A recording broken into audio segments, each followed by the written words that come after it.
कर रहे हैं। डन। हेलो फ्रेंड, नमस्कार। यूट्यूब की डिजिटल क्लास में स्वागत है। उत्तराखंड एलटी ग्रेड के सीडीपी के फर्स्ट पेपर के कुछ महत्वपूर्ण इंपॉर्टेंट क्वेश्चन हैं। ये सारे क्वेश्चन आप लोगों के साथ डिस्कस करेंगे। और अगर हमारा चैनल अच्छा लगे तो प्लीज़ सब्सक्राइब कर लें, लाइक कर दें और शेयर ज़रूर कर दें। क्वेश्चन है हमारे पास, पहला क्वेश्चन है, देखते हैं। बहुत इंपॉर्टेंट क्वेश्चन है। पहला क्वेश्चन है, मुदालियर आयोग का गठन सरकार द्वारा किया गया था। चार ऑप्शन है हमारे पास। पहला है 23 सितंबर 1952 को, दूसरा 24 सितंबर 1952 को, और तीसरा विकल्प है 23 सितंबर 1951 को, और चौथा विकल्प है 23 सितंबर 1953 को। तो जब हम मुदालियर आयोग को देखते हैं तो पाते हैं मुदालियर आयोग का गठन सरकार के द्वारा 23 सितंबर 1952 को किया गया था। तो इसका पहला आंसर होगा ए। नेक्स्ट क्वेश्चन देखते हैं। नेक्स्ट क्वेश्चन भी बहुत इंपॉर्टेंट है। मुदालियर आयोग के गठन के उद्देश्यों के संदर्भ में निम्नलिखित कथनों की जांच कीजिए तथा सही कथन अथवा कथनों का चुनाव कीजिए। पहला कथन है, भारत के सभी प्रांतों में माध्यमिक स्तर की शिक्षा के उद्देश्य, पाठ्यक्रम और शिक्षण स्तर का अध्ययन करना और उनमें सुधार हेतु सुझाव देना। दूसरा विकल्प है, माध्यमिक शिक्षा के प्रशासन एवं संगठन का अध्ययन करना और उनमें सुधार हेतु सुझाव देना। तीसरा विकल्प है, माध्यमिक स्तर पर छात्र अनुशासन की समीक्षा करना और उसमें सुधार करना। चौथा विकल्प है, माध्यमिक शिक्षा की समस्याओं का अध्ययन करना और उन्हें दूर करने के उपाय खोजना। तो चार कथन हैं और चार कथन में विकल्प में देखते हैं। पहला विकल्प है कथन 1, 2 और 3 सही है। दूसरा विकल्प है कथन 1, 2, 3 सही है। और तीसरा विकल्प है कथन 1, 2 सही है। और चौथा जो ऑप्शन है, विकल्प है, उपरोक्त सभी कथन ठीक हैं। तो दोस्तों, जब हम माध्यमिक शिक्षा आयोग का जो स्टडी करते हैं तो पाते हैं कि उपरोक्त चारों कथन माध्यमिक आयोग मुदालियर आयोग के संदर्भ में ठीक हैं। तो जो इसका विकल्प सही होगा वो डी सही होगा, विकल्प डी। नेक्स्ट क्वेश्चन देखते हैं, क्वेश्चन नंबर थर्ड। मुदालियर आयोग ने अपना प्रतिवेदन सरकार को प्रेषित किया था। चार विकल्प हैं, 29 अगस्त 1953 को, ऑप्शन बी 29 अगस्त 1952 को, ऑप्शन सी 29 अगस्त 1954 को, ऑप्शन डी 29 अगस्त 1951 को। तो इसका विकल्प ए सही होगा। मुदालियर आयोग ने सरकार को अपना प्रतिवेदन 29 अगस्त 1953 को सौंपा था। नेक्स्ट क्वेश्चन देखते हैं, क्वेश्चन नंबर 4। मुदालियर आयोग के सुझाव के संदर्भ में निम्नलिखित में से कौन सा कथन सही है? ऑप्शन ए, प्रांतीय शिक्षा सलाहकार बोर्ड की स्थापना की जाए। ऑप्शन बी, तकनीकी शिक्षा की व्यवस्था के लिए प्रत्येक प्रांत में तकनीकी शिक्षा बोर्ड स्थापित किए जाएं। ऑप्शन सी, माध्यमिक शिक्षा 11 से 17 वर्ष के आयु के बच्चों के लिए हो। और ऑप्शन डी है, उपरोक्त सभी कथन सही हैं। तो जो क्वेश्चन है, इस क्वेश्चन में भी जो आंसर होगा वो डी सही होगा, उपरोक्त सभी कथन ठीक हैं। नेक्स्ट क्वेश्चन देखते हैं, क्वेश्चन नंबर 5। कोठारी आयोग ने अपना प्रतिवेदन सरकार को शिक्षा एवं राष्ट्रीय विकास प्रेषित किया था। ऑप्शन ए 29 जून 1966 को, ऑप्शन बी 29 जून 1964 को, ऑप्शन सी है 29 जून 1963 को, और ऑप्शन डी 29 जून 1965 को। तो इसका जो विकल्प सही होगा वो ए होगा, 29 जून 1966 को सरकार ने अपना कोठारी आयोग ने सरकार को अपना प्रतिवेदन 29 जून 1966 को सौंपा था। नेक्स्ट क्वेश्चन है, क्वेश्चन नंबर 6। कोठारी आयोग की सिफारिश के अनुसार कक्षा 1 में प्रवेश की न्यूनतम आयु होनी चाहिए। तो कोठारी आयोग ने कक्षा 1 में प्रवेश की न्यूनतम आयु जो थी वो 6 वर्ष की सिफारिश की थी। तो इसका विकल्प ए सही होगा। नेक्स्ट क्वेश्चन देखते हैं, क्वेश्चन नंबर 7। कोठारी आयोग ने सुझाव दिया कि उच्चतर माध्यमिक शिक्षा सामान्य वर्ग की अवधि होनी चाहिए। चार विकल्प हैं, 2 वर्ष, ऑप्शन बी 3 वर्ष, ऑप्शन सी 4 वर्ष, और ऑप्शन डी है 5 वर्ष। तो कोठारी आयोग ने जो शिक्षा की संरचना थी, तो उच्चतर माध्यमिक शिक्षा की जो समय अवधि थी वो कोठारी आयोग ने 2 वर्ष बताई थी। तो इसका विकल्प ए सही होगा। नेक्स्ट क्वेश्चन देखते हैं, क्वेश्चन नंबर 8। राष्ट्रीय शिक्षा आयोग 1964-66 का कार्य क्षेत्र था। चार विकल्प हैं, ऑप्शन ए प्राथमिक शिक्षा, ऑप्शन बी माध्यमिक शिक्षा, ऑप्शन सी उच्च शिक्षा, ऑप्शन डी संपूर्ण शिक्षा।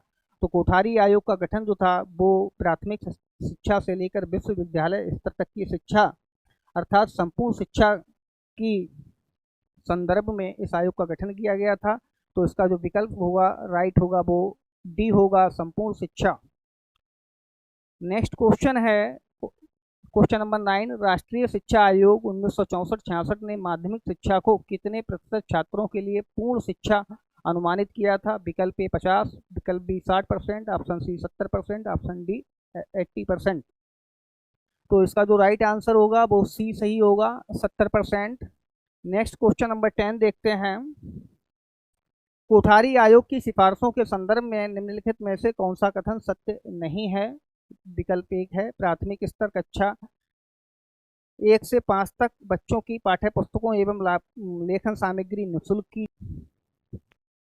नेक्स्ट क्वेश्चन देखते हैं क्वेश्चन नंबर 9। राष्ट्रीय शिक्षा आयोग 1964-66 ने माध्यमिक शिक्षा को कितने प्रतिशत छात्रों के लिए पूर्ण शिक्षा अनुमानित किया था? विकल्प ए 50%, विकल्प बी 60%, विकल्प सी 70% और विकल्प डी है 80%। तो इसका जो विकल्प राइट होगा वो सी होगा, 70% छात्रों के लिए अनुमानित किया था, 70% छात्रों के लिए अनुमानित किया था। नेक्स्ट क्वेश्चन देखते हैं। कोठारी आयोग की सिफारिशों के संदर्भ में निम्नलिखित में से कौन सा कथन सत्य नहीं है? पहला विकल्प है प्राथमिक स्तर की जो शिक्षा है वो कक्षा 1 से 5 तक के बच्चों के पाठ्य पुस्तकों एवं लेखन सामग्री निःशुल्क की जाए। दूसरा विकल्प है माध्यमिक एवं उच्च शिक्षा स्तर पर बुक बैंक योजना चालू की जाए। ऑप्शन सी है प्राथमिक एवं माध्यमिक शिक्षा की अवधि 8 वर्ष की जाए। ऑप्शन डी योग्य एवं निर्धन छात्रों को पाठ्य पुस्तकें खरीदने के लिए आर्थिक सहायता दी जाए।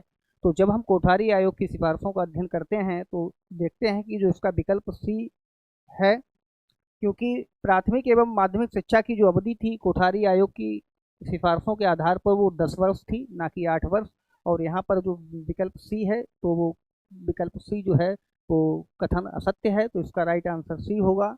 नेक्स्ट क्वेश्चन देखते हैं क्वेश्चन नंबर 11।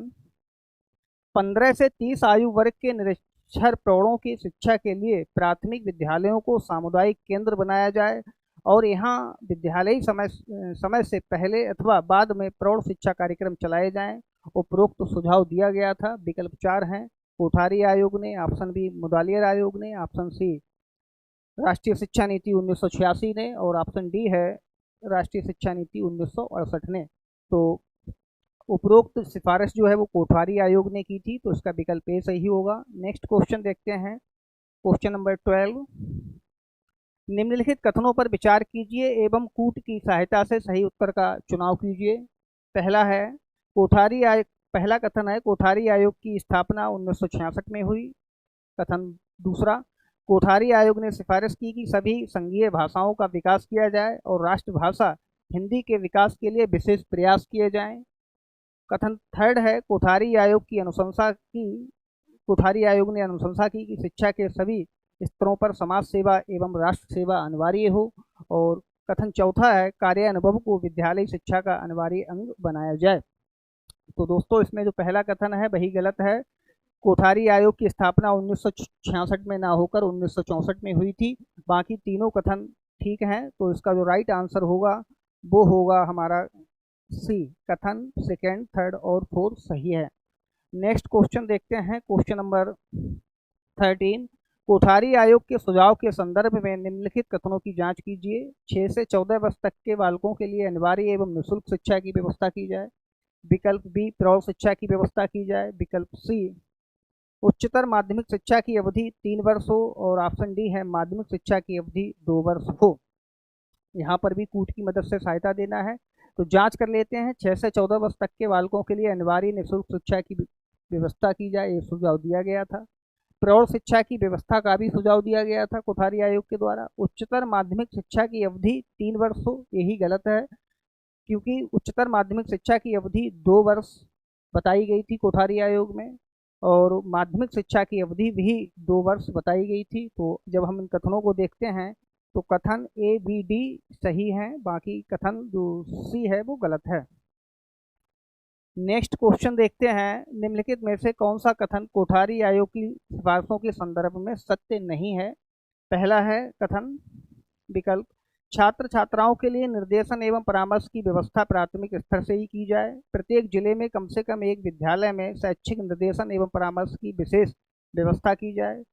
विकल्प सी प्रत्येक विद्यालय पर एक निर्देशन एवं परामर्श अधिकारी की नियुक्ति की जाए। और ऑप्शन डी है माध्यमिक स्तर शैक्षिक निर्देशन के द्वारा पिछड़े एवं प्रतिभाशाली छात्रों की पहचान होनी चाहिए।